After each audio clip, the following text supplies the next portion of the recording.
बिस्मिल्लाहिर्रहमानिर्रहीम। अस्सलाम वालेकुम। उम्मीद है आप सब खैर खैरियत से होंगे। मुझे कंफर्म कीजिए आपको मेरी आवाज़ ठीक आ रही है।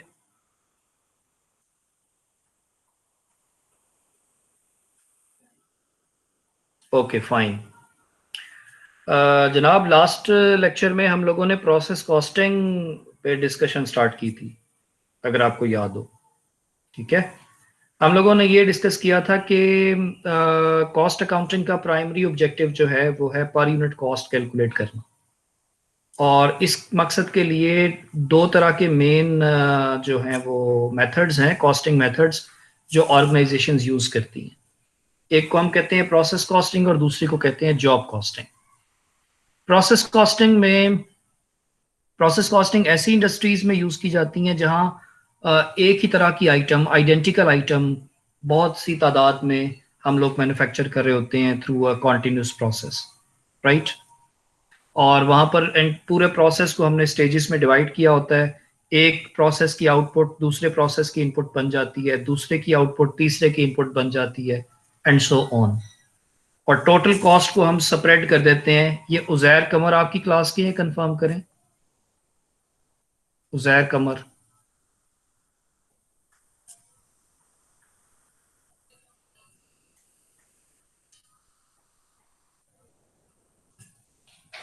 ठीक है।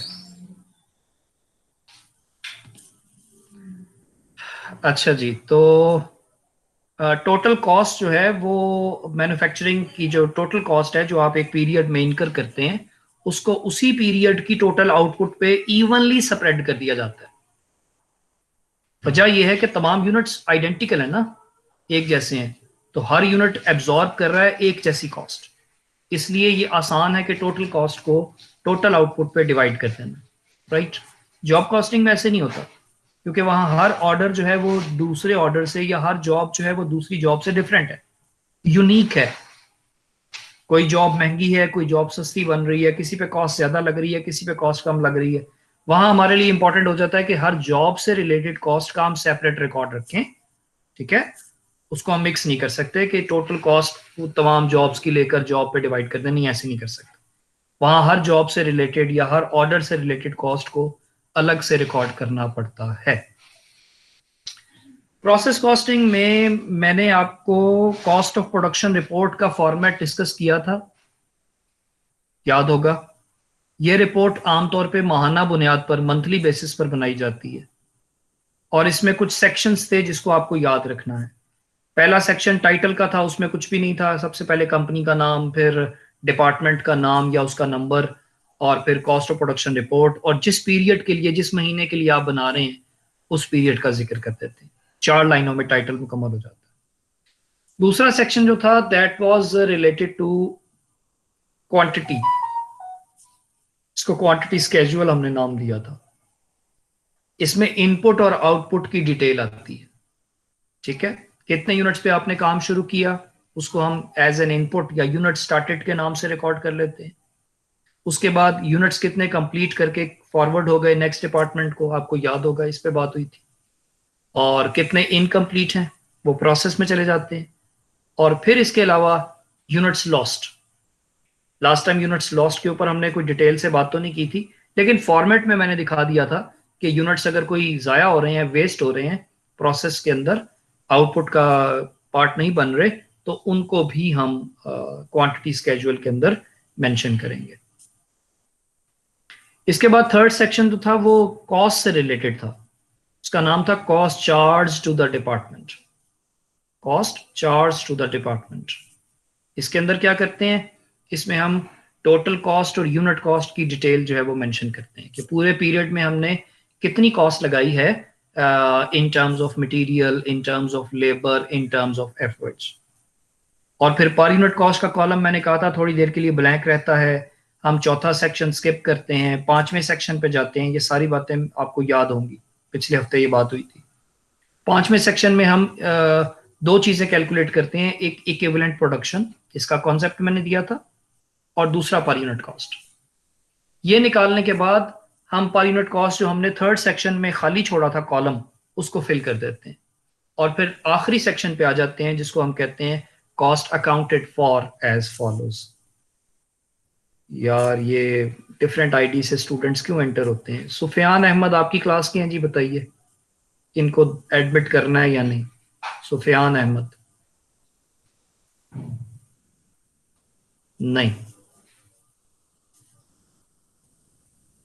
मैंने सीआर से साहब से रिक्वेस्ट की थी कि इनको कह दें, मना कर दें कि जो ईमेल्स मेरे पास हैं उनके अलावा किसी और आईडी से आप एंटर ना हो, मुझे रिक्वेस्ट ना भेजें, मेरा लेक्चर खराब हो जाता है। आखिरी जो सेक्शन था हमारा वो क्या था? Cost accounted for as follows. उसमें हम क्या करते हैं? उसमें हम जो आउटपुट को कॉस्ट असाइन की होती है और जो प्रोसेस के यूनिट्स को असाइन की होती है वो लिखते हैं। ठीक है, total cost assign to units transferred और total cost assign to units in process. ये टोटल कॉस्ट नीचे जो ग्रैंड टोटल आता है ये वही होना चाहिए जो हमारे थर्ड सेक्शन में जो पूरे पीरियड की कॉस्ट का टोटल आ रहा होता है। जाहिर है ये वही आना चाहिए ऑब्वियसली। तो जनाब ये बताने के बाद मैंने आपको एक एक्सरसाइज करवाई थी, एक्सरसाइज नंबर 3 मुझे याद है, और 1 और 2 मैंने आपको होमवर्क के लिए दी थी। तो क्या आपको कोई प्रॉब्लम है उसमें या आपने मुकम्मल कर लिया? मुझे थोड़ा सा फीडबैक दे ताकि मैं फिर आगे चलूं।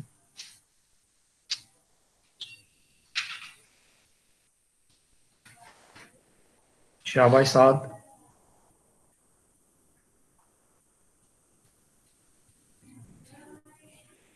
साद अली साहब ने भी कर लिया, वलीद साहब ने भी। चलो ठीक हो गया, थैंक यू वेरी मच। अच्छा, अब मैं आगे चलने से पहले मैं कुछ थोड़ी सी 5-7 मिनट बात करूंगा, फिर मैं न्यूमेरिकल पे आऊंगा। ठीक है, मेरी बात को गौर से सुनना, ये इंपॉर्टेंट है। आज हम लॉसेस के बारे में बात करने लगे हैं। वो यूनिट्स जो कि आप इनपुट में तो डालते हैं, यानी कि उनको बनाना तो शुरू करते हैं, लेकिन लेटर ऑन वो डिस्कवर होते हैं कि यूनिट्स जो हैं खराब हो गए हैं ड्यूरिंग द प्रोसेस। तो लॉसेस जो हैं या जो वेस्टेज है, ये आपकी दो तरह की होती है। लॉसेस जो हैं इनकी टाइप्स दो तरह की हैं।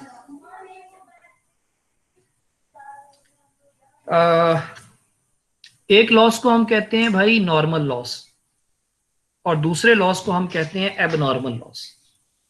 लॉसेस की दो टाइप्स हैं जो आपको समझनी है।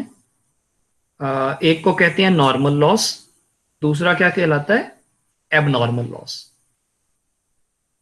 इन लॉसेस की क्या पहचान है और इनका अकाउंटिंग में ट्रीटमेंट क्या है, मैं ये थोड़ा सा बताने जा रहा हूं, मेरी बातों को तवज्जो से सुनिएगा। नॉर्मल लॉस का दूसरा नाम एक्सपेक्टेड लॉस भी है। नॉर्मल लॉस का सेकंड नेम क्या है? Expected loss. यानी ऐसा लॉस जिसको आप एक्सपेक्ट कर रहे होते हैं, तवक्को कर रहे होते हैं कि ये हो जाएगा। अब सवाल है कि आप क्यों एक्सपेक्ट कर रहे होते हैं? इसलिए एक्सपेक्ट कर रहे होते हैं क्योंकि ऐसा लॉस आपने पास्ट में बहुत दफा एक्सपीरियंस किया होता है। यानी जो सिचुएशन आप फेस कर रहे हैं या फ्यूचर में फेस करेंगे, वो सिचुएशन से आप बहुत दफा गुजर चुके हैं। इसलिए आप एक्सपेक्ट करना शुरू कर देते हैं कि चूंकि ये सिचुएशन में हम हर दफा लॉस हमें उठाना पड़ता है, आइंदा भी होगा। फॉर एग्जाम्पल सुने, ऐसे लॉसेस जो कि गुड्स की इनहेरेंट नेचर की वजह से पैदा होते हैं। गुड्स की इनहेरेंट नेचर की वजह से, जैसा कि आप जानते हैं कि जब कोयले वगैरह की प्रोडक्ट में, कोल में डील किया जाता है, कोयले में, तो कोयले की नेचर ही ऐसी है कि वो भुर जाता है ना, उसके छोटे छोटे पार्टिकल्स गिर जाते हैं। या लकड़ी का जब काम हो रहा होता है तो उसका भूरा निकल जाता है ना, उसके छोटे छोटे पार्टिकल्स जो है वो सॉ डस्ट, वो हमें हमें देखने को मिलती है। इसी तरह जब आप ग्लास प्रोडक्ट्स में डील कर रहे होते हैं, शीशे की आइटम्स में, तो ग्लासेस की इनहेरेंट नेचर है कि उसने उसमें ब्रेकेजेस तो पॉसिबल है। इसी तरह आप अगर पेट्रोल आइटम में डील कर रहे हैं, पेट्रोल में, तो पेट्रोल की इनहेरेंट नेचर है कि वो इवेपोरेट तो होगा। आप लाख उसको रोकने की कोशिश करें, लेकिन थोड़ा बहुत जो पेट्रोल है वो उड़कर हवा का हिस्सा बन जाता है। तो ये जो इवेपोरेशन का लॉस है, या जो मैंने कोल का बताया है, या मैंने आपको ब्रेकेजेस बताई हैं जो ग्लास के वर्क में पॉसिबल हैं, इस तरह के लॉसेस, चूंकि गुड्स को इनहेरिटेंस में मिले हैं, उसकी नेचर ऐसी है, शीशे का काम है जी, उसने टूटना है क्योंकि फ्रेजाइल आइटम है, नाजुक चीज है, इसलिए हम ऐसे लॉसेस को कहते हैं नॉर्मल लॉस। ठीक है, तो जब भी हम काम कर रहे होते हैं हम ये एक्सपेक्ट करना शुरू कर देते हैं कि 100 में से 1 2 4 5 आइटम का नुकसान जो है ये तो होगा ही होगा। हम लाख उसको रोकने की कोशिश करें, ये रुकेगा नहीं। हम कितने भी मेजर्स ले लें, हम इसको 100% तक खत्म नहीं कर सकते। इसी हद तक थोड़ा बहुत काबू कर सकते हैं, लेकिन अगर आप कहें कि ये टोटली अवॉइडेबल है तो ऐसा नहीं है, ये अवॉइडेबल नहीं है। आपने कभी फोटोकॉपियर पे देखा है, फोटोकॉपी मशीन पे जो आदमी फोटोकॉपी निकाल रहा होता है, तो अगर वो 100 कॉपी निकाल रहा है, 100 कॉपी, तो वो चूंकि डेली उसका काम है, वो मशीन से कितनी कॉपी सैकड़ों निकालता रहता है, वो एक्सपेक्ट करना शुरू कर देता है कि इसमें 100 में से ना 2-3 पेजेस खराब निकल आएंगे। वो पेपर कभी फंस जाता है मशीन के अंदर, कभी उसकी जो है वो प्रिंटिंग ठीक नहीं निकलती, वो उसको फाड़ के या उसको फेंक देता है डस्टबिन के अंदर, दोबारा एक कॉपी की कमांड दे देता है। या प्रिंटर से आप प्रिंट निकालते हुए भी ऐसा फील करते होंगे कि कभी कभी प्रिंट ठीक नहीं निकल रहा या पेज अटक गया दरमियान में। तो ऐसे लॉसेस आप एक्सपेक्ट करना शुरू कर देते हैं आइंदा भी, क्योंकि ऐसी सिचुएशन बहुत दफा फेस की होती है, ये वजह होती है, राइट। या जैसे बड़े बड़े सामान जब बड़ी बड़ी लॉट्स में आप लोड कर रहे होते हैं किसी बड़े गाड़ी में, ट्रक में, और या अनलोड कर रहे होते हैं, तो लोडिंग अनलोडिंग के दरमियान भी तो कुछ डैमेजेस हो जाते हैं, कुछ चीजें गिर जाती हैं, टूट जाती हैं। तो 100 में से इक्का दुक्का आइटम का खराब हो जाना कोई इतनी बड़ी बात तो नहीं कहलाती, ये कॉमन है। तो मैंने इतनी तफसील से बात कर दी कि नॉर्मल लॉसेस की ये पहचान है, एक पहचान बताई, ठीक है। दूसरी बात, आप ये मैं मतलब 4-5 उसकी निशानियां बता रहा हूं, खासियतें बता रहा हूं कि नॉर्मल लॉस को आइडेंटिफाई कैसे करेंगे। एक मैंने बताया कि ये बहुत फ्रीक्वेंटली अकरिंग लॉस है, रिपीटेडली बार बार होता रहता है, बार बार होता रहता है। एबनॉर्मल लॉसेस बार बार नहीं हुआ करते, नॉर्मल लॉसेस होते ही रहते हैं, रूटीन का पार्ट हो जाते हैं। दूसरी बात यह है कि ये लॉस मिकदार में कोई बहुत ज्यादा नहीं होता, जैसे मैंने कहा अप टू 5%, या चले बहुत हद तक 10% तक कर लें, तो 5 मतलब 1 से लेके 10% तक की रेंज में अगर कोई नुकसान हो रहा है आपका रूटीन में, तो हम उसको नॉर्मल ही समझा करते हैं, हम उसको कॉमन समझा करते हैं, ठीक है। तीसरी बात यह है कि नॉर्मल लॉस की इंश्योरेंस कंपनी से कवरेज नहीं मिल सकती, यानी आप उसको इंश्योर नहीं करवा सकते। अभी रिसेंटली आपने देखा था हफीज सेंटर का एक वाकया हुआ है, तो क्या आप समझते हैं ये नॉर्मल इंसिडेंट है? ऐसे वाकयात रोजाना होते रहते हैं क्या? नहीं, ये कभी कभार होते हैं, ये एबनॉर्मल इंसिडेंट्स, ठीक है ना। तो नॉर्मल इंसिडेंट्स में लॉसेस का जो वॉल्यूम है वो इतना ज्यादा नहीं हुआ करता, तो 2-4% तक नुकसान, 5% तक, ये एक कॉमन है। फिर जनाब, नॉर्मल लॉस की आप जिम्मेदारी भी किसी पर नहीं डाल सकते। मेरा मतलब ये है कि आप किसी को ब्लेम नहीं कर सकते, किसी बंदे पर, किसी मैनेजर पर, कि ये आपकी वजह से नुकसान हो, ठीक। ये नॉर्मल लॉस की मैंने आपको कुछ पहचान बताई है, बार बार होता रहता है, जिम्मेदारी किसी पे नहीं डाल सकते, और उसकी इंश्योरेंस कवरेज नहीं हो सकती, और इनहेरिटेंस की वजह से, गुड्स की इनहेरिटेंस की वजह से हो सकता है। ये चंद एक खासियतें। इसके मुकाबले में जो एबनॉर्मल लॉस है वो इसके बिल्कुल ऑपोजिट है, यानी वो कभी कभार होता है, अनएक्सपेक्टेड है। नॉर्मल लॉस से ओवर एंड अबव जितना अनएक्सपेक्टेड लॉस होगा उसको हम एबनॉर्मल लॉस कहेंगे। यानी आप 100 में से एक्सपेक्ट कर रहे थे हमारी 5 चीजें खराब हो जाएंगी और 15 खराब हो गई, अब ऊपर वाले जो 10 हैं जो आप एक्सपेक्ट नहीं कर रहे थे उसको आप एबनॉर्मल लॉस कंसिडर करेंगे। एबनॉर्मल लॉसेस की एक वजह नेचुरल डिजास्टर्स भी हैं, नेचुरल कैलामिटीज, जैसे अर्थक्वेक का आ जाना, जैसे फ्लड्स का आ जाना, ठीक है, या जैसे मैंने कहा कोई हादसात हो जाने, जैसे आतिशबाजी का वाकया हो गया, फायर इंसिडेंट हो गया, या कोई चोरी चकारी हो गई, कोई डकैती हो गई। या कोई केयरलेसनेस हो गई, उसकी वजह से कोई शॉर्ट सर्किट हो गया, किसी बंदे की नेग्लिजेंस थी, कोई लापरवाही की वजह से नुकसान हो गया। तो सम टाइम्स अगर नेग्लिजेंस की वजह से हो रहा है तो आप किसी पर मलबा भी डाल सकते हैं। You can blame someone for such loss. Abnormal loss की बात कर रहा हूं, ठीक है, हमेशा तो नहीं, लेकिन नेग्लिजेंसेस के केसेस में आप किसी पर इसको डाल भी सकते हैं। फिर इंश्योरेंस, आप इसको इंश्योर भी करवा सकते हैं, ताकि अगर कोई खुदा ना खासा ऐसा हादसा पेश आ जाता है तो आपको इंश्योरेंस कंपनी कंपनसेट कर दे। तो एबनॉर्मल लॉसेस की ही कंपनसेशन होती है। जो रोजाना के मामलात हैं, रूटीन मैटर्स हैं, उनकी जो कवरेज है इंश्योरेंस, वो तो नहीं आपको मिलती। क्या? तो यहां तक जो मैंने बातें बताई हैं लॉसेस की पहचान की, क्या आपको क्लियर है? आप मुझे एक दफा फीडबैक देते।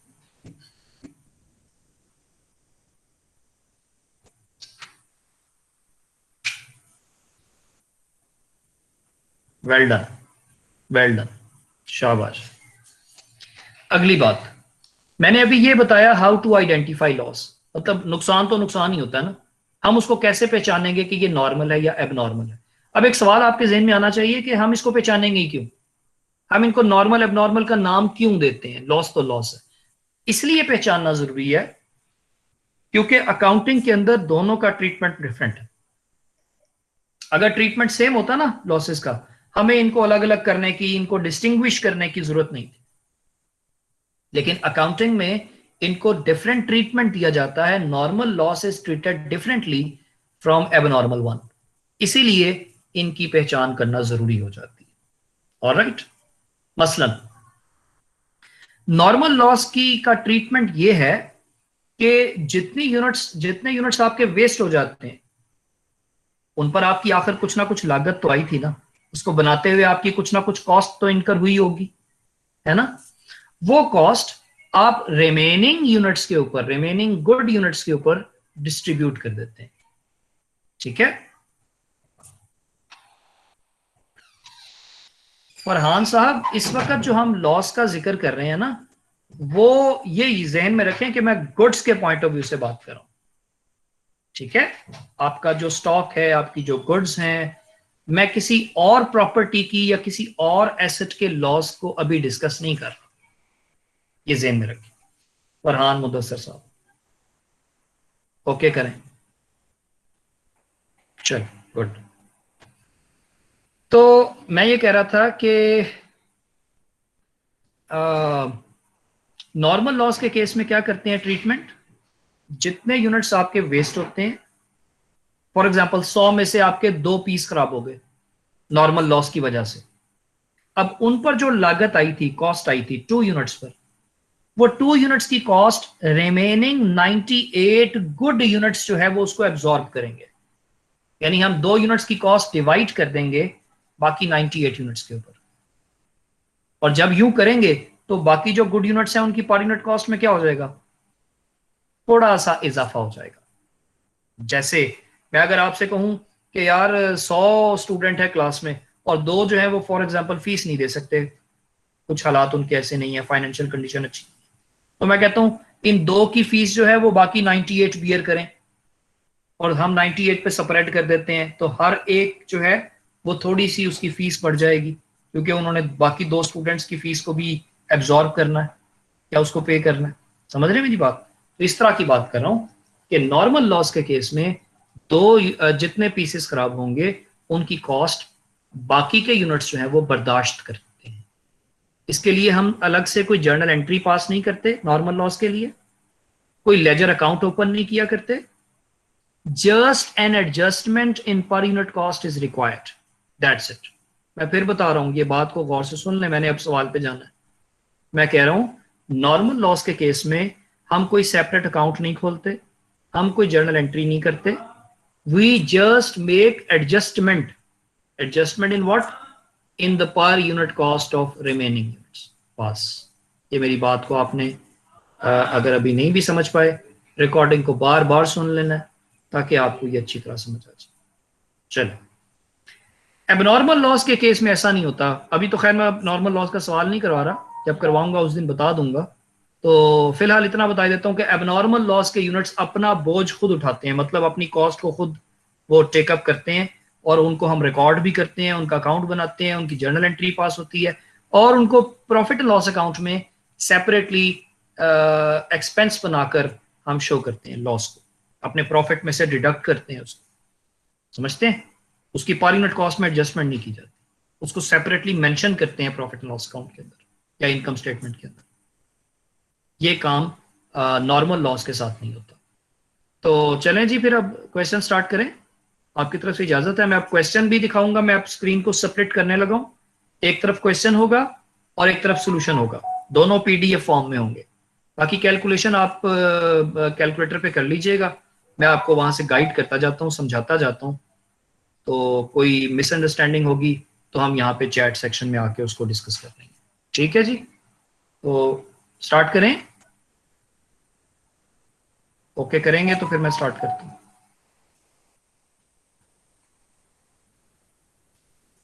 ठीक है जी।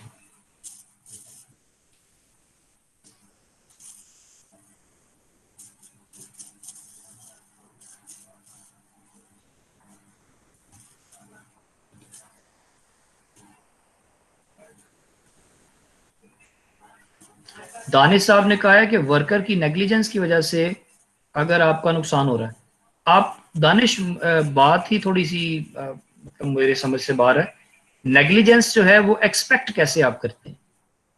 नेग्लिजेंस कभी कभार होती है, जानबूझ के कोई नहीं करता ना, इंटेंशनल नहीं होता। तो अनइंटेंशनली अगर कभी कभार कोई नुकसान हो रहा है तो हम उसको एबनॉर्मल ट्रीट करते हैं।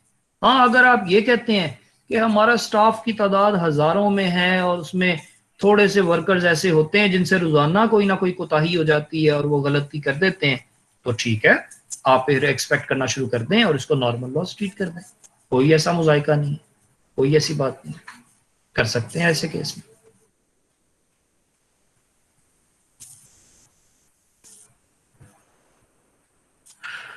अच्छा जी,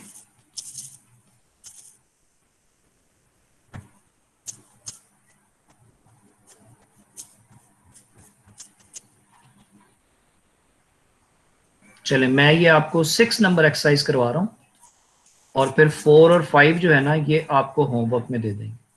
ठीक है,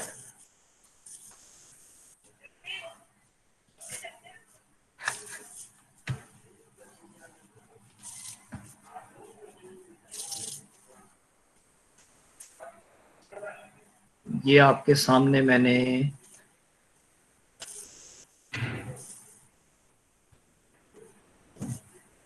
ये आपके सामने क्वेश्चन भी रख दिया है।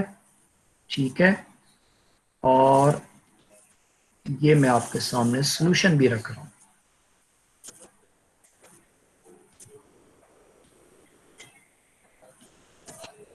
पहले तो आपने मुझे, मैं 1 मिनट वापस आ रहा हूँ चैट सेक्शन में, मैं चेक करता हूँ कि मुझे पता लग जाए कि ये दोनों स्क्रीन्स आपको सही नजर आ रही हैं, विजिबल हैं, फिर मैं पढ़ना शुरू करता हूँ।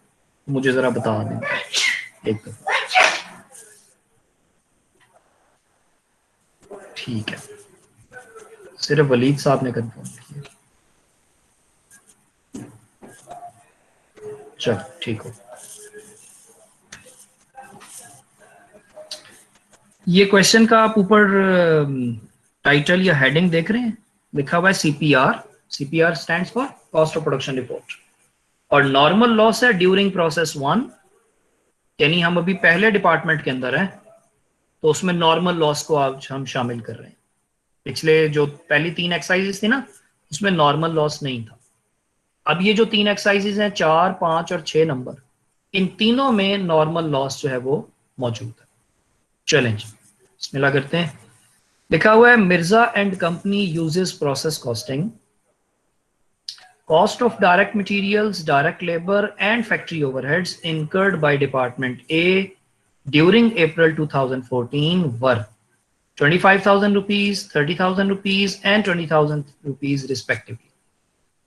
तो ये आपको पूरे महीने की क्या दे दी है, मैन्युफैक्चरिंग कॉस्ट की डिटेल बता दी है उसने। ये कहाँ लिखते हैं? सबसे पहले तो टाइटल देख लो ना यार, उसमें तो खैर कोई खास बात नहीं है जो मेरे बताने वाली है। कंपनी का नाम आ गया है, डिपार्टमेंट का नाम आ गया है, रिपोर्ट का टाइटल आ गया है और किस मंथ के लिए बना रहे हैं। ये अप्रैल 2014 था, गलती से 18 लिखा हुआ है, ये खुद ही ठीक कर लीजिएगा।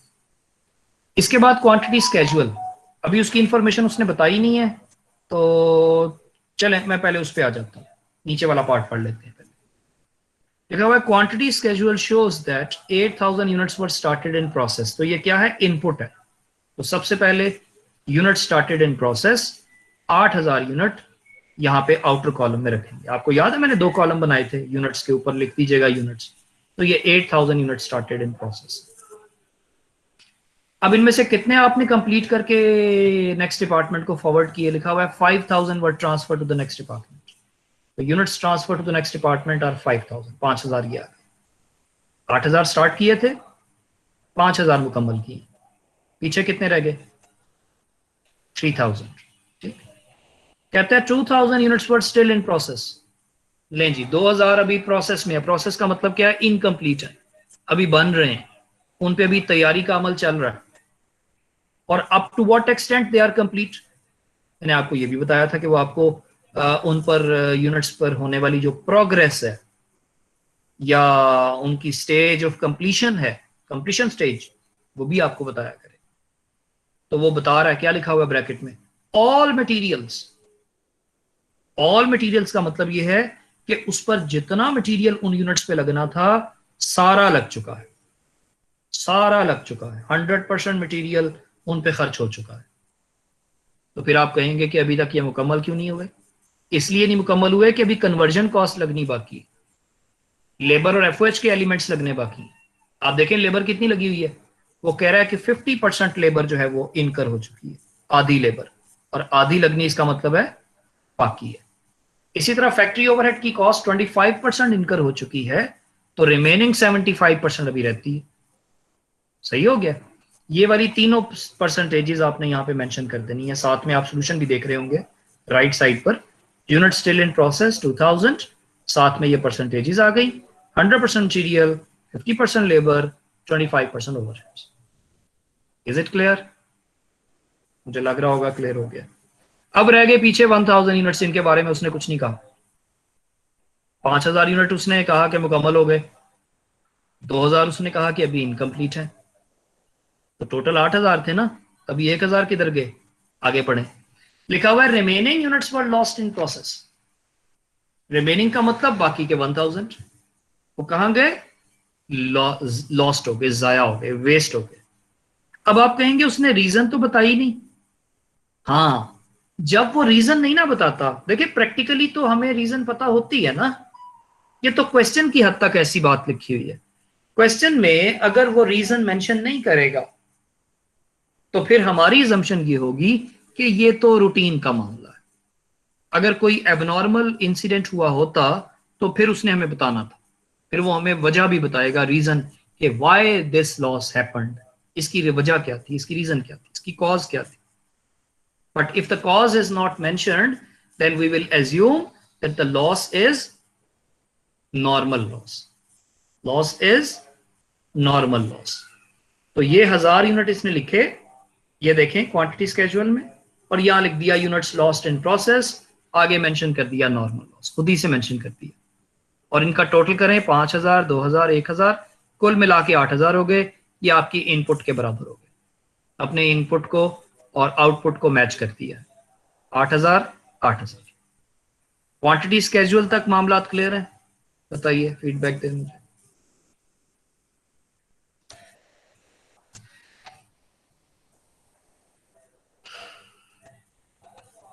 गुड, शाबाश। चलो आगे चलते हैं।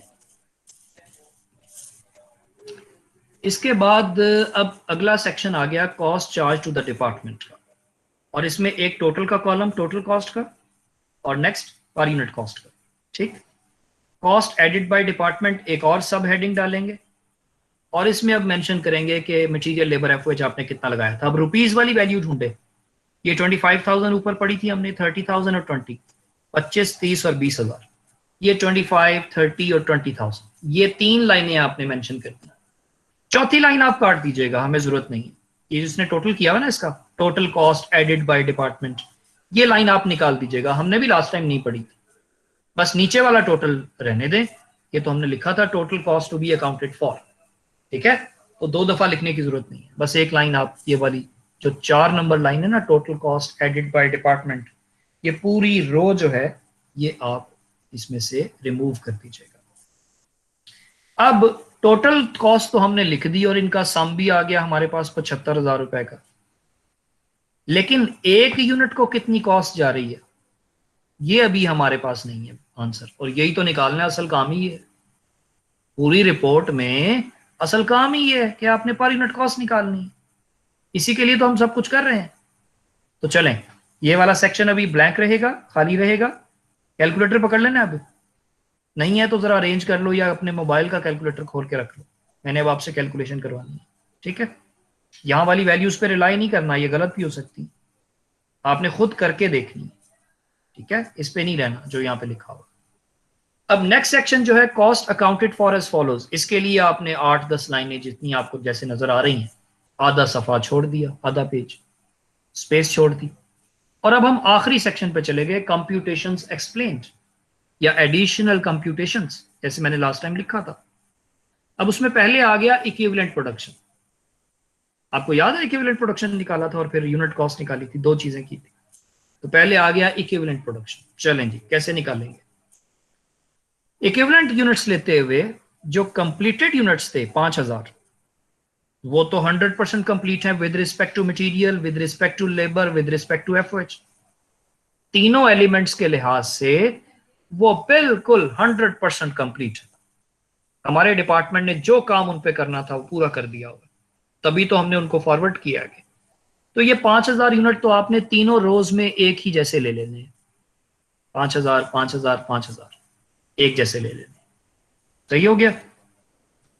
उसके बाद जो इनकम्प्लीट यूनिट्स हैं, हमने मुझे बार बार सॉरी कहना पड़ता है कि हमने पिछले लेक्चर में पढ़ा था कि इनकम्प्लीट यूनिट्स या प्रोसेस वाले यूनिट्स को उनकी डिग्री ऑफ कंप्लीशन से मल्टीप्लाई करना, उनकी परसेंटेज से मल्टीप्लाई करके फिर ऐड करना।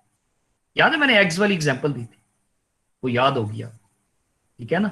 सो 2000 और मल्टीप्लाई किया, डायरेक्ट मटेरियल की परसेंटेज कितनी है 100, लेबर की कितनी है 50 और एफओएच की 25, तो तीनों से हमने बारी बारी मल्टीप्लाई कर दिया और फिर इसके अंदर ऐड कर दिया। अच्छा, एक बड़ी इंपॉर्टेंट बात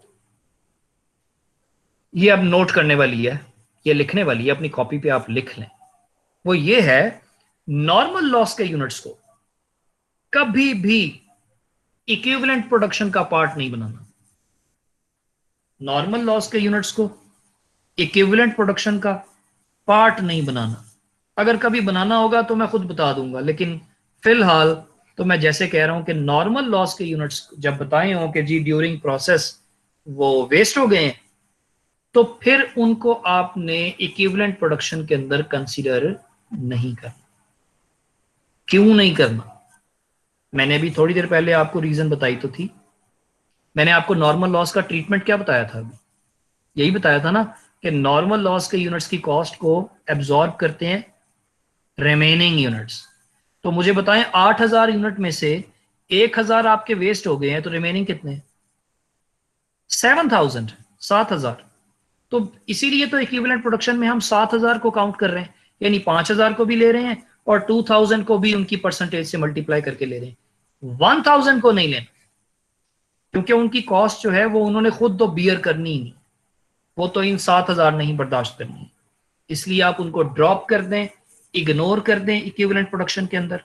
आपके पास रिमेनिंग आंसर कितना आ गया देखें, मटेरियल के यूनिट्स निकले 7,000, लेबर के निकले 6,000 6,000 और एफओएच के 5,500। शाबाश, आ जाए अब अगले काम पे। अगला काम क्या था, असल काम यूनिट कॉस्ट निकालनी। देखें यूनिट कॉस्ट कैसे निकलती है, अपने आप से सवाल करें ना।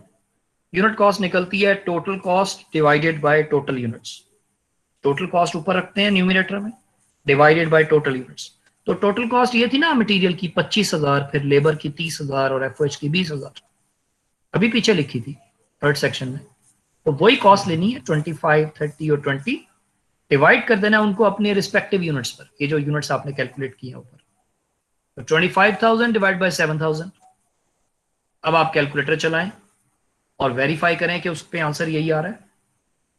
आपको याद है मैंने कहा था अगर डेसिमल में ये जा रहा है आंसर तो कितनी डेसिमल प्लेसेस तक लेंगे, याद करें भला। हाँ 6 डेसिमल प्लेसेस तक मैंने कहा था, 6 तक। मैंने कहा था 2 4 तक नहीं लेना, 6 तक लेना है, अनलेस के खुद से कोई इंस्ट्रक्शन दी हो तो वो एक अलग बात है।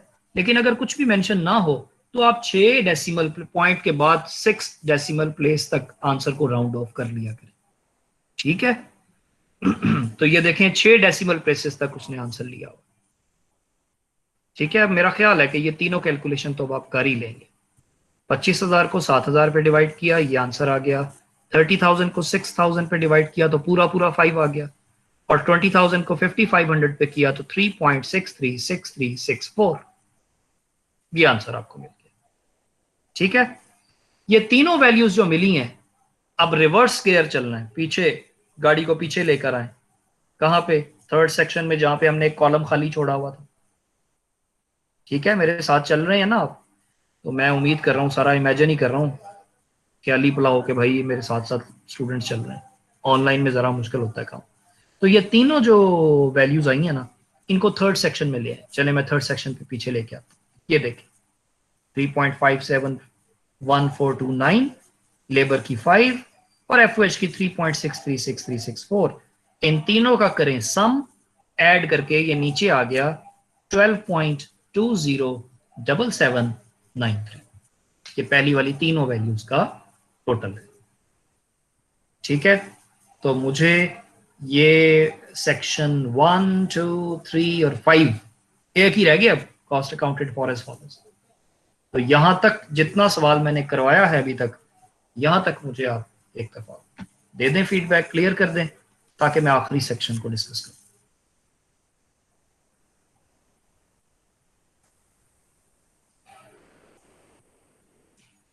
चलें, शाबाश, जबरदस्त।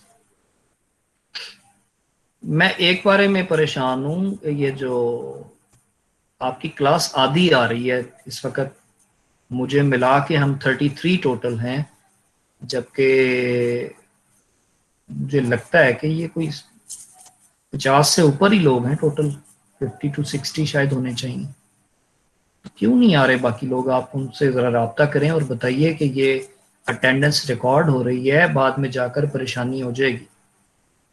और ये एक डबल क्लास लगा रहा हूँ तो इसका मतलब है ये 2 क्लासेस काउंट हो रही हैं ना। अगर ये मिस करके बहुत ज़्यादा तो प्रॉब्लम हो जाएगी इनको। ये इनको बता दीजिएगा, मैसेज कन्वे कर दीजिएगा मेरा, ठीक है। मैं आखिरी सेक्शन पर आ रहा हूँ, लास्ट सेक्शन क्वेश्चन का।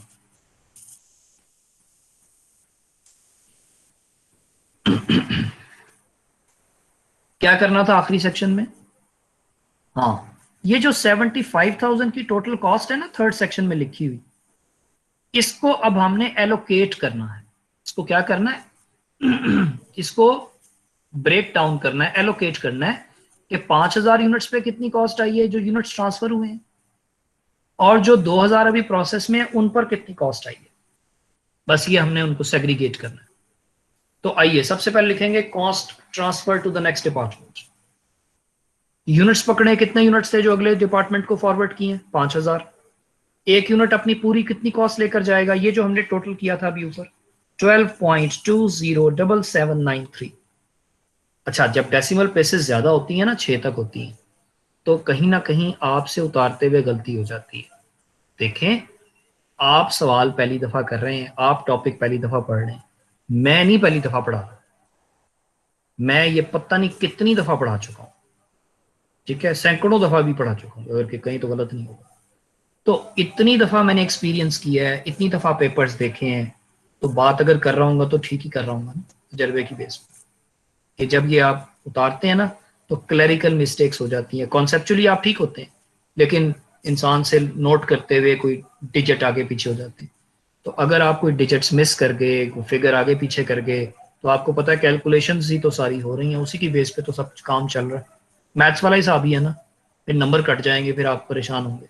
इसलिए अपने कैलकुलेटर से आंसर्स को डबल चेक करना है, बार बार चेक करना है कि हमने जो वैल्यू लिखी है वो बिल्कुल ठीक है या नहीं ठीक, ठीक है। तो मसलन मैं आपको बताऊं, देखें, पहली दफा आपने पर यूनिट कॉस्ट सारी कैलकुलेटर से देख देख कर कहां उतारी थी? सेक्शन 5 में, है ना, यूनिट कॉस्ट निकालते हुए। अब सेक्शन 5 से फिर कॉपी करके आप सेक्शन 3 में लेके आ रहे हैं। हो सकता है पहली दफा गलती ना हुई हो, दूसरी दफा आप कॉपी करते हुए गलती कर दें, या अब यहां से देख देख कर तीसरी मर्तबा नीचे फोर्थ सेक्शन में उतारनी है वैल्यूज, यहां पे भी मिस्टेक पॉसिबल है। तो देखिए 3-3 4-4 दफा हम कॉपी कर रहे हैं एक वैल्यू को।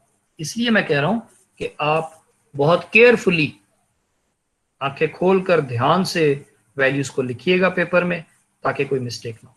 ये मैं सवाल अक्सर पेपर में देता था, तो आप ये कोई सरप्राइजिंग थिंग नहीं होगी। आप एक्सपेक्ट कर सकते हैं कि मैं cost of production report paper में बनाना आपसे पूछ सकता हूँ। अच्छा जी, तो 5000 को 12.207793 इससे मल्टीप्लाई किया, ये कॉस्ट आ गई 61,038।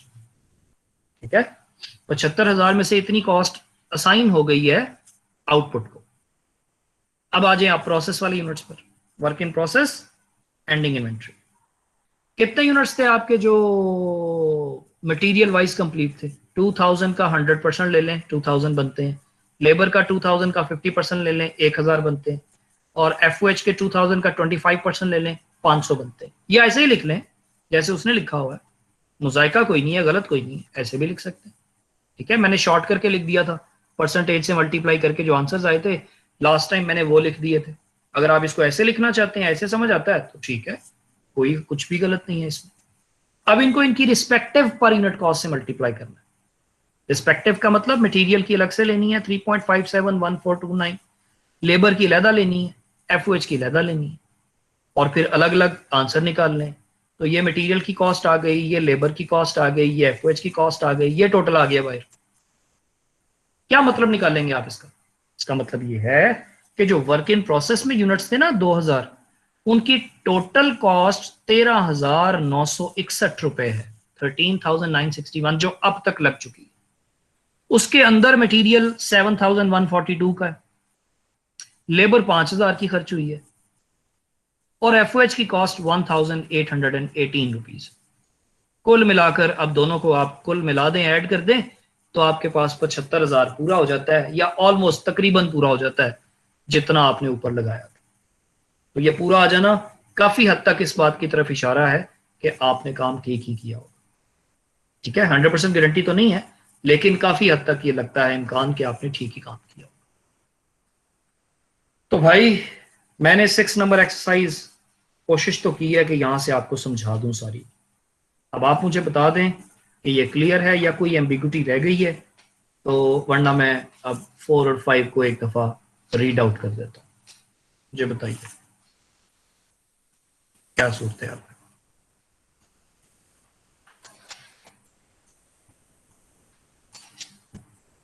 शाबाश। हाँ, एहसान साहब ने पूछा है।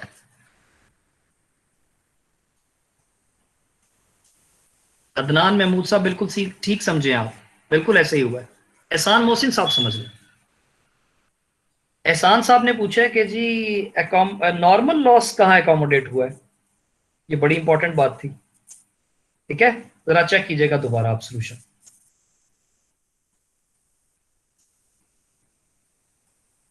हमने पूरे क्वेश्चन में यूनिट्स लॉस्ट को सिर्फ और सिर्फ एक जगह पे लिखा।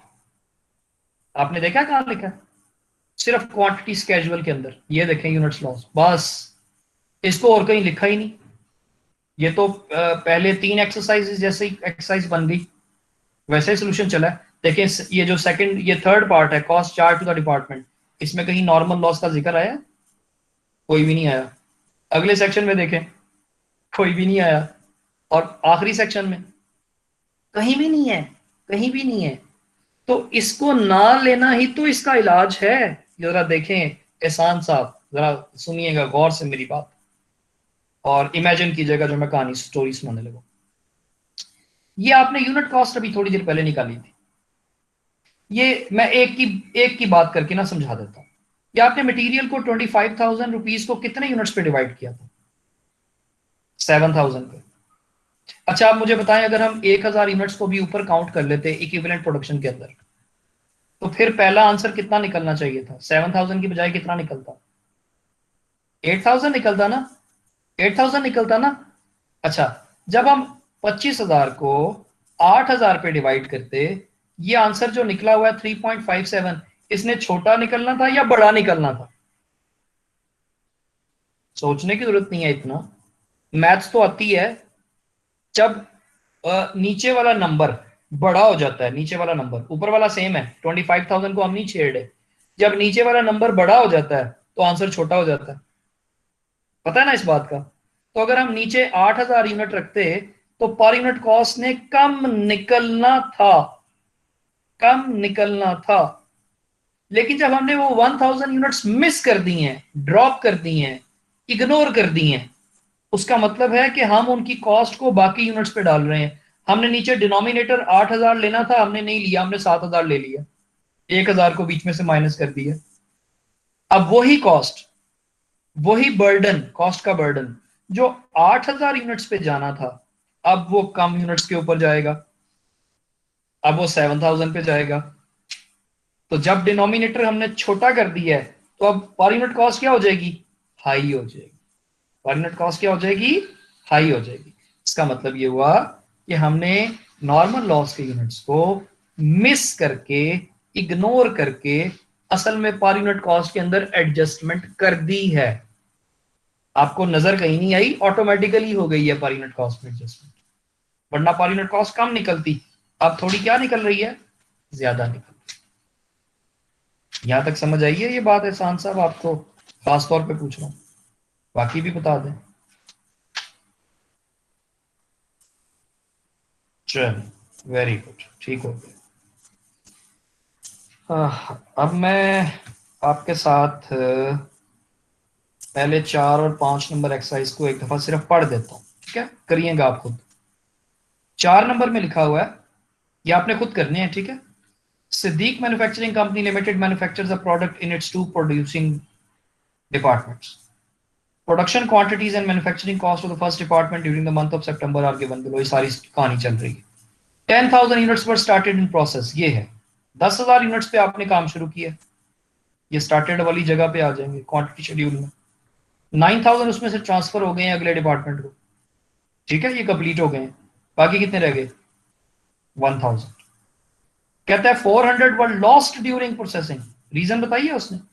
नहीं ना बताई। हम 400 को क्या समझेंगे? नॉर्मल लॉस, ये नॉर्मल लॉस। बाकी रह गए 600। कहता है रिमेनिंग 600 वर 1/2 कंप्लीट। 1/2 को आप 50% कर देना, 50% complete as to material, labour and FOH. ये आसान सवाल है, इसमें मटीरियल, लेबर, एफओएच की परसेंटेजेस मुख्तलिफ नहीं है।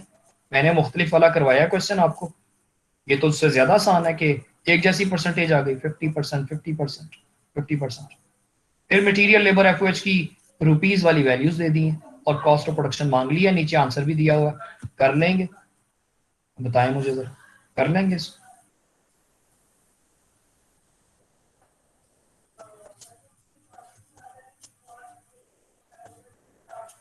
जबरदस्त, जबरदस्त। 5th नंबर क्वेश्चन जी। Quantity schedule of first production department of Ghazi manufacturing company shows that 12,000 units were started in process during the month of June. ठीक है, 12,000 इनपुट है, 7,000 वर कंप्लीटेड एंड ट्रांसफर्ड। कितने रह गए पीछे? 12 में से 7 निकाल दें, 5,000 रह गए। 4,000 units 25% complete as to materials. ये इन प्रोसेस बता रहा है, वर्क इन प्रोसेस। 25% मटीरियल के लिहाज से मुकम्मल है and 50% complete as to labour and efforts. ये 50% दोनों पे अलग अलग लगेगा, यानी लेबर का अलग 50%, एफओएच का अलग 50%, दोनों 50-50% लग चुके हैं। मैं फिर बता देता हूँ, मटीरियल 25%, लेबर 50%, एफओएच भी 50%, ठीक है? और पीछे कितने यूनिट्स रह गए अब? 1,000। उनके बारे में लिखा हुआ है रिमेनिंग यूनिट्स वर लॉस्ट ड्यूरिंग प्रोसेसिंग। ये फिर नॉर्मल लॉस है क्योंकि रीजन नहीं बताई, ठीक हो गया? और फिर मटेरियल, लेबर, एफओएच की कॉस्ट उसने लिख के दे दी है। तो मैं उम्मीद करता हूं कि ये क्वेश्चन भी आप मुकम्मल कर लेंगे। 6 एक्सरसाइजेस तक हमारी मुकम्मल हो चुकी हैं। डन? आसान लग रहा है ना? अब इतना मुश्किल तो नहीं लग रहा अब? ठीक है, शाबाश। अच्छा,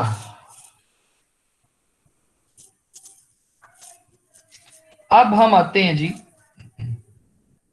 अब मैं थोड़ा सा डिफरेंट बात करने लगा, थोड़ी सी। ठीक है, अभी तक आपने जो रिपोर्ट बनानी सीखी है ना, वो सीखी है पहले डिपार्टमेंट की। किसकी सीखी है? पहले डिपार्टमेंट की रिपोर्ट। अब हम पहले डिपार्टमेंट के बाद किसी और डिपार्टमेंट की रिपोर्ट को डिस्कस करने लगे। आपके जहन में आएगा क्या दोनों में कोई फर्क होता है? थोड़ा सा ऐसे माइनर सा, एक चंद एक लाइनों का फर्क है। ठीक है, दो तीन लाइनें और आ जाएंगी बीच में हमारे फॉर्मेट के अंदर। तो सुन लें, पहले डिपार्टमेंट की रिपोर्ट का फॉर्मेट अलग है, उसके बाद सेकंड हो, थर्ड हो, फोर्थ हो, 50वां हो, 100वां डिपार्टमेंट हो, उन सारों की रिपोर्ट एक पैटर्न पर बनती है, उनका फॉर्मेट एक जैसा। अगर आपने सेकंड डिपार्टमेंट की रिपोर्ट बना ली, सीख ली, तो समझ लिया आपने थर्ड की सीख ली, फोर्थ की सीख ली, फिफ्थ की सीख ली। यानी पहले के बाद कोई भी डिपार्टमेंट हो, उनकी रिपोर्ट एक जैसी बनती है, एक जैसे स्टाइल से बनती है। एक जैसी का मतलब एक जैसे पैटर्न पर बनती है, और पहले डिपार्टमेंट की थोड़ी सी मुख्तलिफ बनती है। ठीक है, तो मैं अब आपको दूसरा डिपार्टमेंट की रिपोर्ट सेकंड डिपार्टमेंट की दिखाने लगा हूं। ठीक, उसमें मैंने कहा है ना कि टोटल एक, दो, तीन, मेरा ख्याल है तीन लाइनें सिर्फ आपको और ऐड करनी पड़ेंगी बस। यानी इसका मतलब है 90 to 95% वर्क वही है जो हम पहले कर रहे हैं। अब कुछ ना कुछ हर सवाल में नया तो आना ही है ना, वरना फिर इतनी एक्सरसाइजेस का उसका क्या फायदा। तो चलें जी, मैं अब सेकंड डिपार्टमेंट की रिपोर्ट आपके साथ डिस्कस करता हूँ। करें स्टार्ट? रेडी हैं आप? बताएं, रेडी हैं? स्टार्ट करें हम लोग?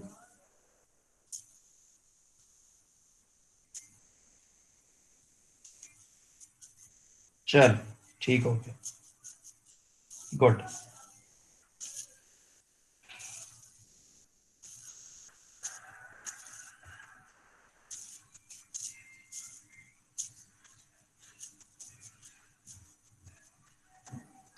ये है जी हमारे सामने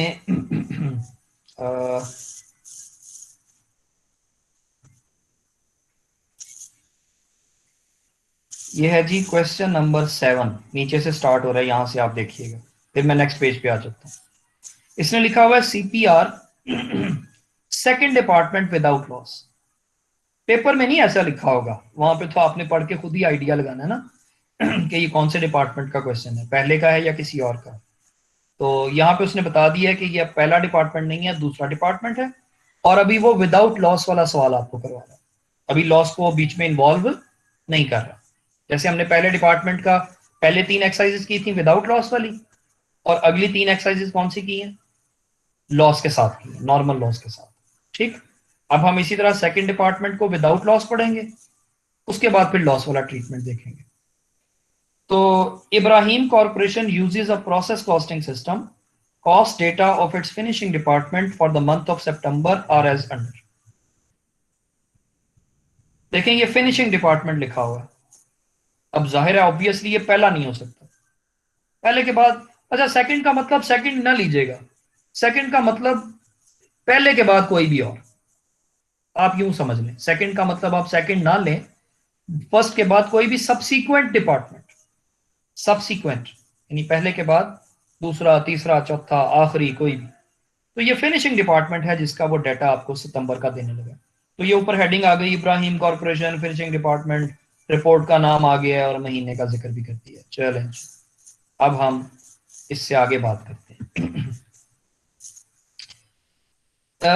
मैं ये ऊपर की चार लाइनें अभी छोड़ रहा हूं, पहले मैं क्वांटिटी शेड्यूल वाली बात करने लगा, क्योंकि हम जिस ऑर्डर में हम सोल्यूशन पढ़ रहे हैं ना, हम उसी ऑर्डर में क्वेश्चन को भी पढ़ लेते हैं। यहां लिखा हुआ है quantity schedule of the department contained the following information. अच्छा, पहले डिपार्टमेंट में हम पहली लाइन कौन सी लिखते थे? यूनिट स्टार्टेड इन प्रोसेस, है ना? तो पहला डिपार्टमेंट तो यूनिट्स को स्टार्ट करता है, दूसरा, तीसरा, चौथा फिर उसको स्टार्ट नहीं करता, बल्कि पहले डिपार्टमेंट ने जो आउटपुट भेजी होती है उसी पे काम करता है। आपको बताया तो था, कि पहले की आउटपुट दूसरे की इनपुट बनती है, दूसरे की आउटपुट तीसरे की इनपुट बनती है, तो स्टार्ट का लफ्ज सिर्फ पहला वाला डिपार्टमेंट ही यूज करेगा। उसके बाद वाला डिपार्टमेंट क्या लिखेगा, ये देखें क्या लिखा हुआ, units received from preceding department. Preceding का मतलब पता है, प्रीसीडिंग का मतलब होता है पिछला, प्रीवियस, पिछला। प्रोसीडिंग नेक्स्ट, प्रोसीडिंग आ जाए तो उसका मतलब है अगला, नेक्स्ट। प्रीसीडिंग आ जाए तो इसका मतलब है प्रीवियस डिपार्टमेंट। तो units received from preceding department. अगर आप ये प्रीसीडिंग डिपार्टमेंट का लफ्ज नहीं भी लिखना चाहते तो कोई मसला नहीं है, सिंपली ये लिख दें यूनिट्स रिसीव्ड, दैट्स इट।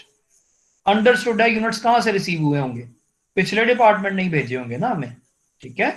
तो यहां लिखेंगे यूनिट्स फ्रॉम प्रीसीडिंग डिपार्टमेंट, या खाली यूनिट्स रिसीव लिख दें, काफी होगा। और आगे यूनिट्स आ गए 5000।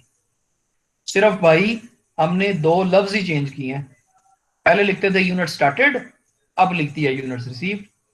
ये कोई काम है, ये तो मैं किसी छोटे से बच्चे को भी समझाऊं ना कि ये लफ्ज काट के अब ये लफ्ज लिख दो, तो वो भी समझ जाएगा, ठीक। तो बाकी हमने कुछ भी नहीं चेंज किया। अब 5000 यूनिट्स में से कितने मुकम्मल किए, कितने नामुकम्मल हैं, आगे आए पढ़ लें। Units transfer to finish goods 4000, तो ये यूनिट्स ट्रांसफर हो गए जी 4000, जैसे हम पहले लिख रहे थे अभी भी वैसे लिख दिए। इसमें तो अब आपको फटाफट समझ आ रही होगी।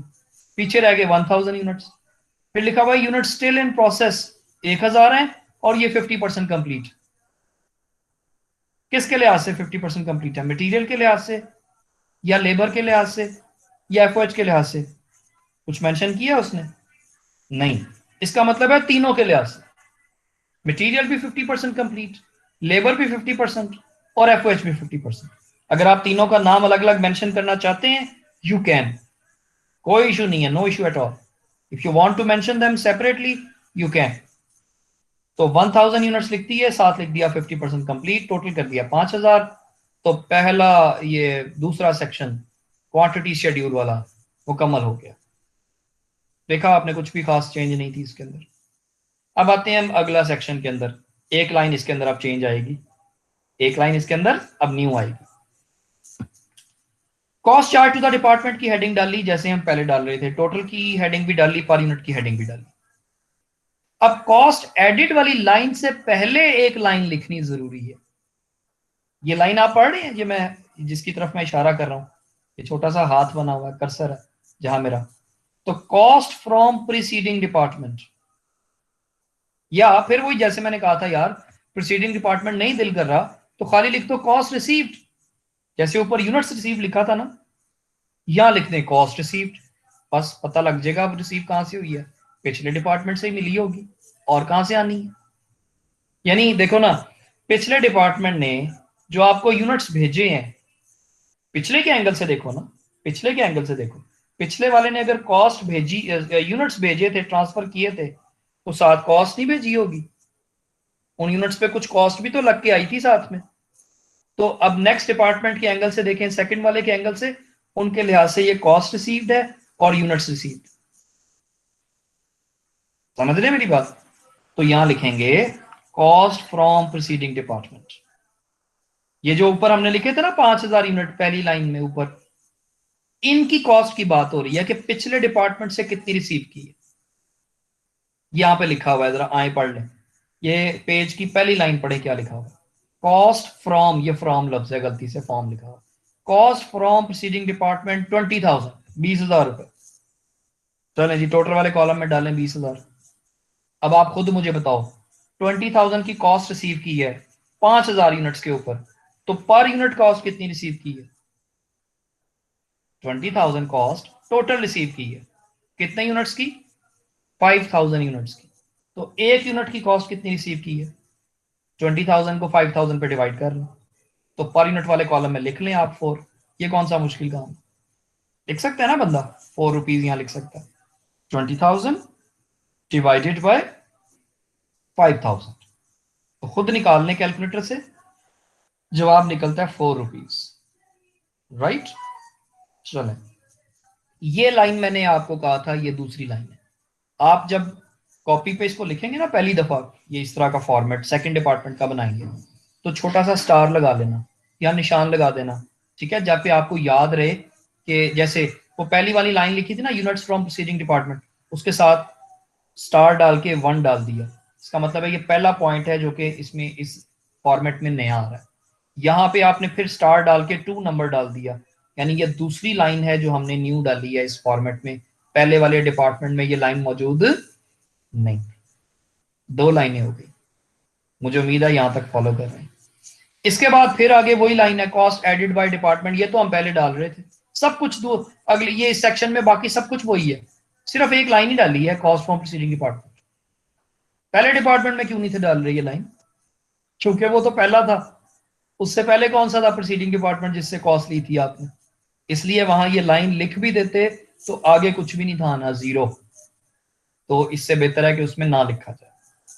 अब इसमें इस सेकंड डिपार्टमेंट ने कितनी कॉस्ट ऐड की है? पहले से तो ले ली जितनी लेनी थी। हमारे डिपार्टमेंट ने सेकंड, हम सेकंड में है इस वक्त, तो हमारे डिपार्टमेंट ने कितनी ऐड की है? लिखा हुआ है cost added material 18,000, labour 9,000, FOH 9,000, 18,000, 9,000, 9,000। और आपको याद है मैंने थोड़ी देर पहले कहा था ये अगली वाली लाइन जो है ना, यहां से काट दीजिएगा, ये आप उड़ा दीजिएगा, ये ना लिखें। Total cost added by department, काम को जरा आसान बना। तो बस अब कितनी लाइनें रह गई? एक ये 20,000 वाली लाइन, ठीक है, एक ये कॉस्ट एडेड बाय डिपार्टमेंट, इसके सामने खैर वैल्यू तो कोई नहीं है। वैल्यूज वाली कितनी लाइन आ गई है? वैल्यूज वाली एक लाइन 20 वाली, एक 18 वाली, एक 9 वाली, फिर एक 9 वाली। 4 लाइनें अभी तक मैंने डिस्कस किया जिनमें फिगर्स हैं, जिनमें अमाउंट्स लिखे हुए। इन चारों का टोटल कर दिया, नीचे आ गया 56। इसका मतलब है पहले डिपार्टमेंट और दूसरे डिपार्टमेंट की कुल मिलाकर 56,000 की कॉस्ट लग गई है।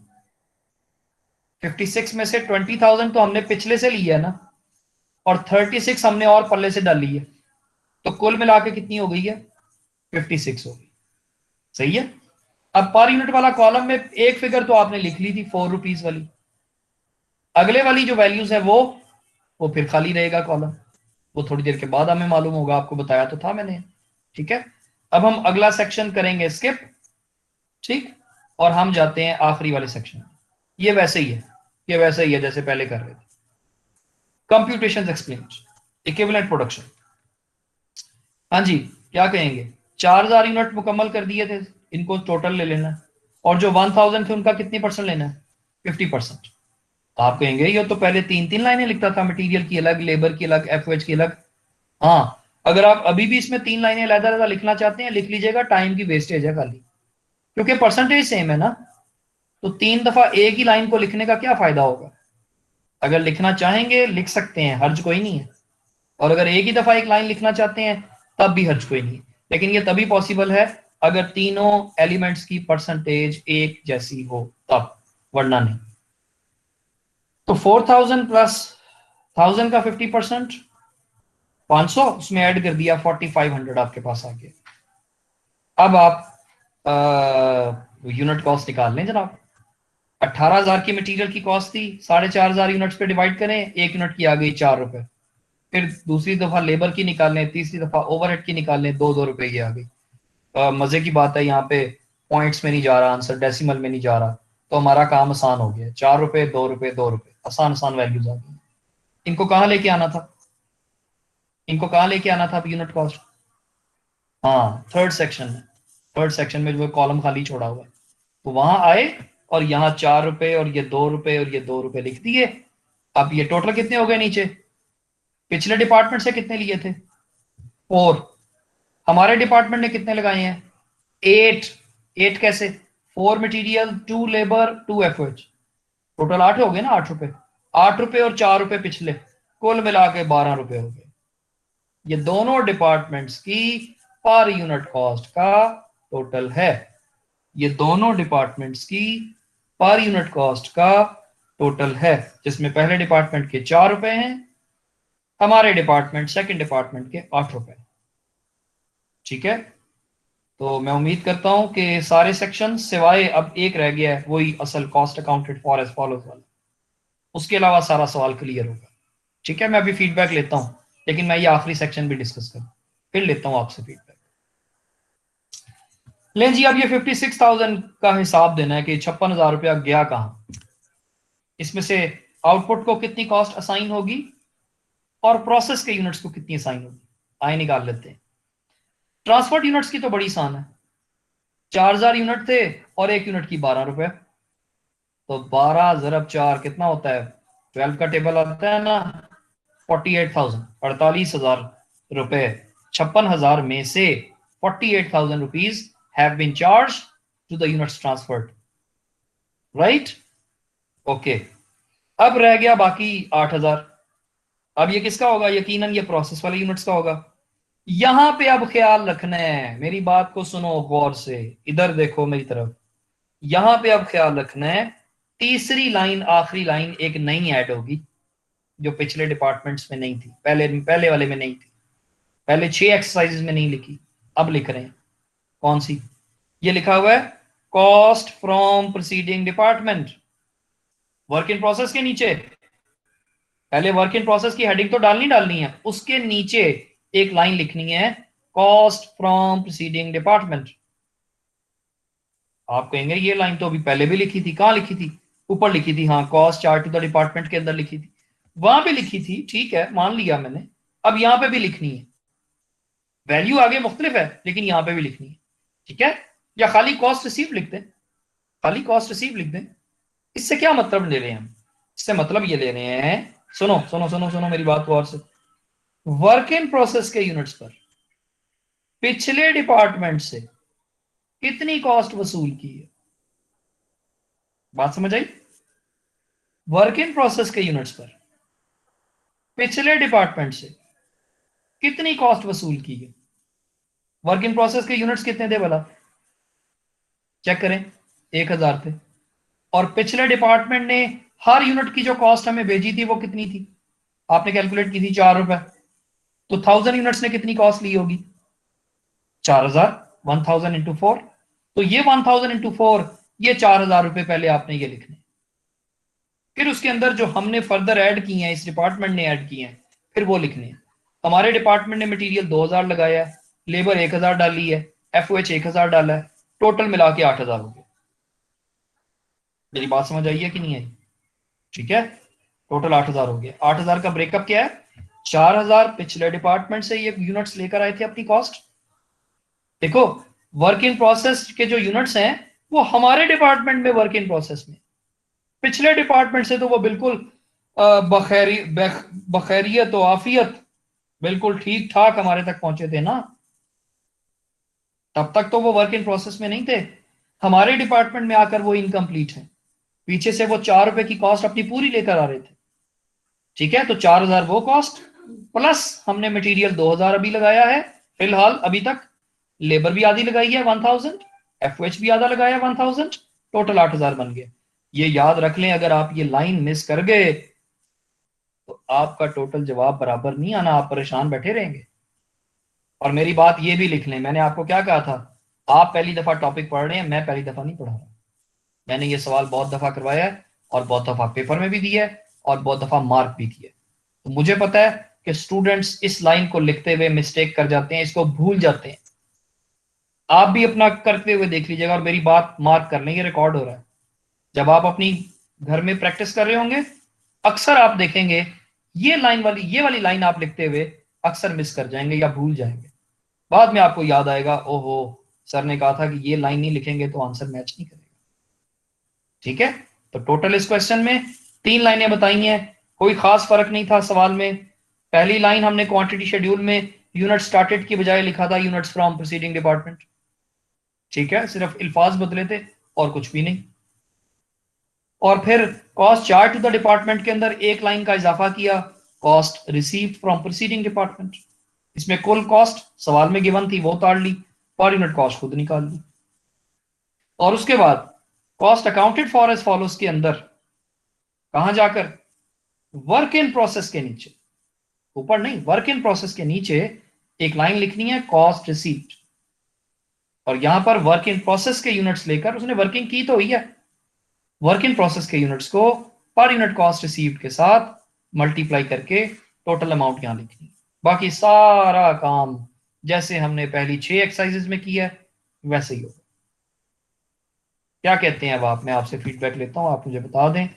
अगर कोई सवाल पूछने वाला है तो आप मुझे बता सकते हैं। पूछ सकते हैं आप उससे।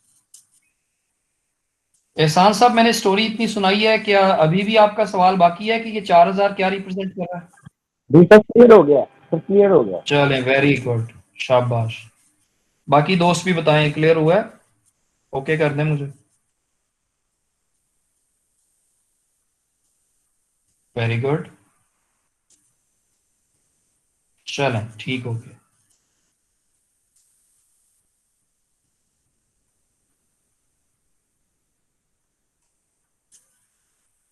यूसुफ भट्ट साहब की मुझे समझ नहीं आई। प्लीज रिपीट 1000 यूनिट्स फ्रॉम क्या? फर्स्ट डिपार्टमेंट और सेकंड मतलब? जी वालेकुम। सर मेरा क्वेश्चन ये था कि जो 1000 हमने अब दोबारा इंटू 4 किया है, ये जो जी 1000 जी, यूनिट आ रहे हैं ये फर्स्ट डिपार्टमेंट के आ रहे हैं या सेकंड डिपार्टमेंट के जो वर्क इन प्रोसेस के हैं? ये सर जरा रिपीट कीजिएगा, इसकी समझ नहीं लगी। नहीं फर्स्ट ने तो हमें देखे ना, फर्स्ट ने तो हमें 5000 भिजवा दिए थे, उन्हीं में से ये 1000 है ना। हमने अलग से तो कोई यूनिट्स पे, हम उन्हीं पे काम कर रहे हैं, उन्हीं यूनिट्स पे फर्दर वर्क कर रहे हैं जो पहले डिपार्टमेंट ने हमें भेजे थे। पहले ने भेजे थे 5000, उनमें से हमने 4000 पे काम करके हमने अगले वाले डिपार्टमेंट को भेज दिए, फॉरवर्ड कर दिए। और अभी 1000 पे अभी काम बाकी हो रहा है, चल रहा है अभी। ये वो वाले 1000 है जो प्रोसेस में है सेकंड डिपार्टमेंट के अंदर। रिपोर्ट हम बना रहे हैं with respect to second department, तो ये सेकंड डिपार्टमेंट के प्रोसेस में यूनिट्स, पहले के नहीं है। क्लियर हो गया भट्ट साहब आपको?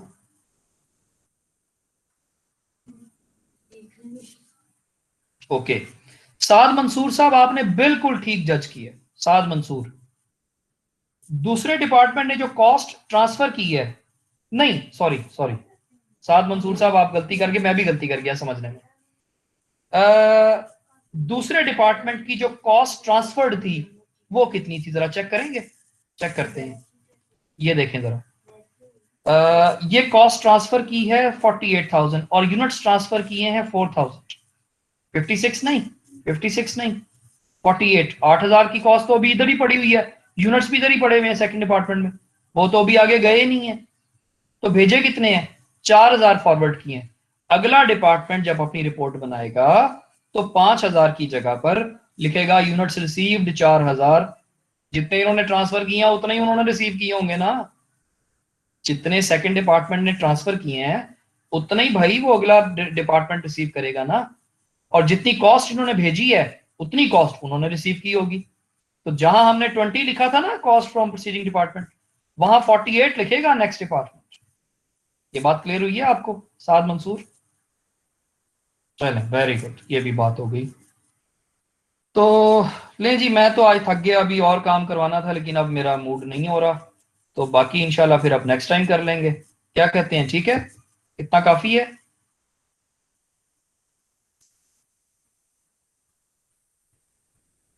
ओके, चलो। ये 9 एक्सरसाइजेस तक अब आपने कंप्लीट करनी है। आज मैंने 6 एक्सरसाइजेस दी हैं आपको, पहली 3 हो चुकी थी ना, अब 4 5 6 उनमें से मैंने एक करवाई है, और फिर 7 8 9 इनमें से भी मैंने एक करवाई है। ठीक है, तो सेकंड डिपार्टमेंट विदाउट लॉस तक मैं काम आपको खत्म करवा के जा रहा हूं। अगले लेक्चर में जब हम मिलेंगे इंशाल्लाह, तो मैं आपको सेकंड डिपार्टमेंट का नॉर्मल लॉस जो है वो डिस्कस करूंगा। ऑलराइट, डन, ओके कर दें।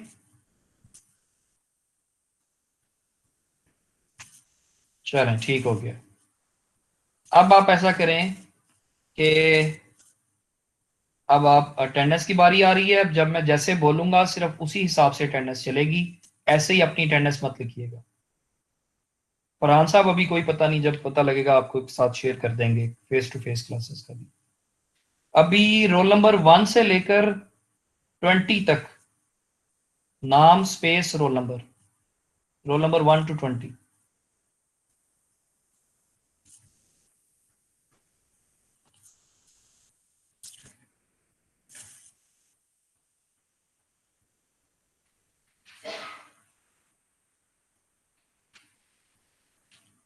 1 to 20 हो गए जी। 21 से लेकर 40 तक, 21 से 40।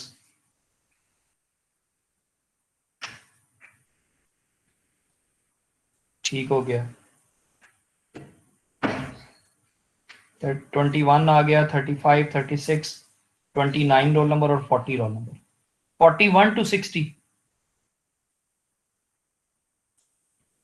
44 आ गया है, 58 मेरे रिकॉर्ड में आ गया है, और 41 से 60 तक और कोई भी नहीं है। 54 आ गया दानिश मुनीर।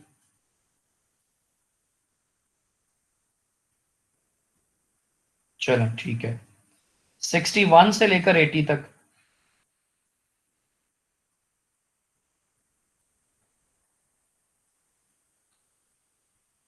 ठीक है, 61 से 80 तक। 81 to 100।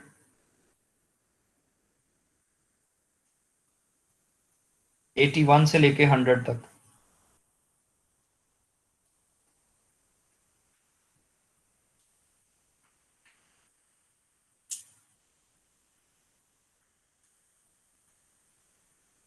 One 101 to 120।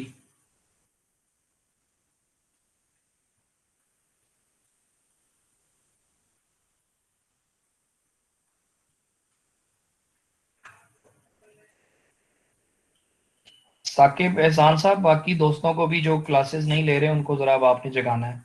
ठीक है, आप CR हैं। 121 से लेके 140 तक।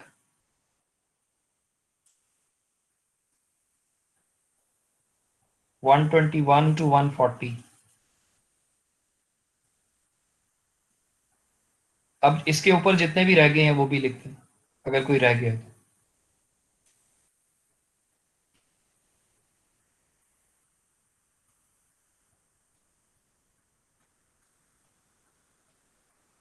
चलें जी, मेरा ख्याल है सब लोग हो गए हैं, तो इजाज़त चाहता हूँ। रिकॉर्डिंग आपके साथ शेयर हो जाएगी इंशाल्लाह।